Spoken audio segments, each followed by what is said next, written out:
تحفظ دین کا کارواں رواں دواں رواں دواں رواں دواں رواں دواں رواں دواں تحفظ دین کا کارواں رواں دواں علماء کا ساتھ دو آؤ سب کے سب یہاں علماء کا ساتھ دو آؤ سب کے سب یہاں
رب العالمین والعاقبۃ للمتقین والصلاة والسلام علی سید المرسلین وعلی آلہ واصحابہ اجمعین اما بعد اعوذ باللہ من الشیطان الرجیم بسم اللہ الرحمن الرحیم یؤتی الحکمۃ من یشاء ومن یؤت الحکمۃ فقد اوتی خیرا کثیرا وما یذکر الا اولو الالباب۔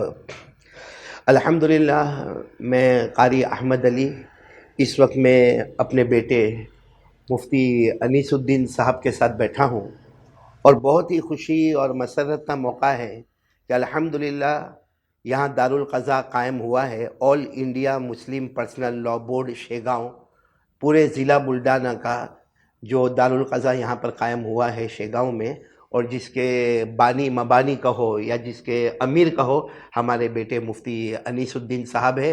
اللہ ان کی عمر میں برکت عطا فرمائے۔ مجھے صرف اتنا کہنا ہے، ایک حدیث پاک کہنا ہے، بلکہ قرآن پاک سے پہلے میں یہ کہوں کہ اس کا نام دارالقضاء رکھا ہے۔ ہر جگہ پر ہوتا ہے دارالقضاء ماشاءاللہ، لیکن یہ دارالقضاء نہیں ہے، قرآن پاک کی روشنی میں خیرن کثیرہ ہے۔ یہ اس سے بڑھ کر کوئی بھلائی ہو ہی نہیں سکتی۔ قرآن کریم نے فرمایا یؤتی الحکمۃ من یشاء، اللہ جس کو چاہتے ہیں مسئلے مسائل قرآن حدیث کا علم دیتے ہیں۔ ومن یؤت الحکمہ، اور اللہ فرماتے جس کو ہم نے دے دیا مسئلے مسائل کا علم، فقہ کا علم، فقد اوتی خیرا کثیرا، اللہ کہتے سمجھو اتنی زیادہ بھلائی میں نے دی ہے کہ کوئی اس کا تصور بھی نہیں کر سکتا۔ اس لیے میں تو جہاں جہاں دارالقضاء میں جاتا ہوں کہتا ہوں دارالقضاء کے ساتھ میں ایک بورڈ لگاؤ خیرا کثیرا، کہ اللہ نے بہت سی بھلائیوں سے ہمیں مالا مال کر دیا۔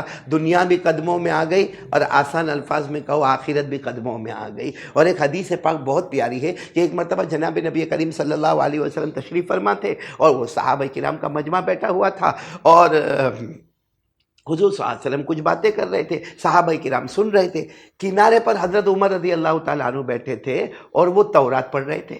تورات کون سی کتاب ہے جو اللہ نے حضرت موسیٰ علیہ السلام پر نازل کی؟ وہ تورات پڑھ رہے تھے، اور اس میں کچھ اچھی اچھی باتیں کسی کو بتا رہے تھے۔ ہمارے آقا محمد رسول اللہ صلی اللہ علیہ وسلم کے چہرے کا رنگ بدل گیا، ہمارے نبی صلی اللہ علیہ وسلم کے چہرے کا رنگ بدل گیا۔ کسی نے حضرت عمر کو کہا کہ ذرا چہرے انور تو دیکھو کتنے ناراض ہے، تو حضرت عمر رضی اللہ تعالیٰ عنہ نے وہ تورات کو رکھ دیا اور اللہ کے رسول صلی اللہ علیہ وسلم کے پاس آئے اور کہا آپ کو میری وجہ سے تکلیف ہوئی، میں معافی چاہتا ہوں۔ بہت دیر تک معافی مانگی۔ اس کے بعد ہمارے آقا صلی اللہ علیہ وسلم نے جو جملہ ارشاد فرمایا لو کان موسیٰ حیا ما وسعہ الا اتباعی، کہا کہ تم تورات پڑھتے ہو، ارے اگر تورات جن پر نازل ہوئی حضرت موسیٰ علیہ السلام اگر وہ اس وقت مکہ مدینہ میں آئے تو ان کو بھی میری ہی شریعت پر چلنا ہوگا، وہ اپنی شریعت پر نہیں چلیں گے۔ میں تمام اہلیان سے یہ اپیل کروں گا کہ دارالقضاء اللہ کی طرف سے قائم ہوا ہے۔ ہمارے طلاق کے مسائل، عدت کے مسائل، موت میت کے مسائل، نکاح کے مسائل،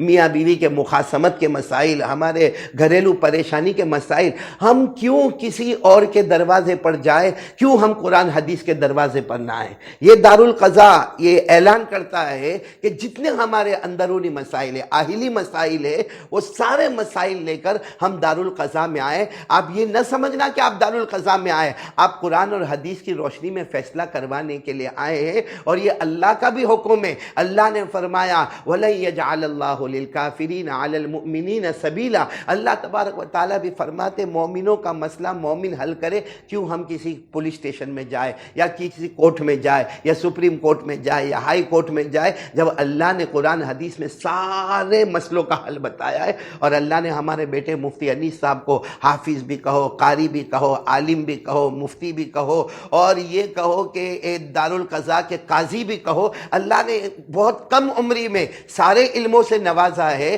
یعنی یوں کہو کہ ایک سمندر ہے، پانی پینے کے لیے انہوں نے دارالقضاء قائم کیا ہے۔ ہم یہ میٹھے پانی سے سیراب ہو جائے اور اپنے سارے مسائل دارالقضاء ہی میں لے کر آئے۔ اللہ تعالی ہم سب کو عمل کی توفیق عطا فرمائے۔ اور سید احمد صاحب کو اللہ جزائے خیر دے، جنہوں نے بڑا تعاون کیا۔ حاجی سید احمد صاحب، اللہ ان کی عمر میں برکت عطا فرمائے، کیونکہ یہ کام بہت پیارا کام ہے، بہت پیارا کام۔ میں گودرا گیا تھا، وہاں کے علماء نے بھی یہ کام کیا ہے۔ اتنی خوشی ہوئی کہ سارے مسائل ایک ہی جگہ حل ہو جائے اور رجسٹر تیار ہو جائے اور ہم اللہ اور رسول کے فیصلے پر راضی ہو جائے، یہ سب سے بڑی بات ہے۔ تو اللہ اس دارالقضاء میں خوب برکت عطا فرمائے۔ دعا کر لیں گے انشاءاللہ۔ اللہم صلی علی سیدنا مولانا محمد وعلی آل سیدنا مولانا محمد وبارک وسلم۔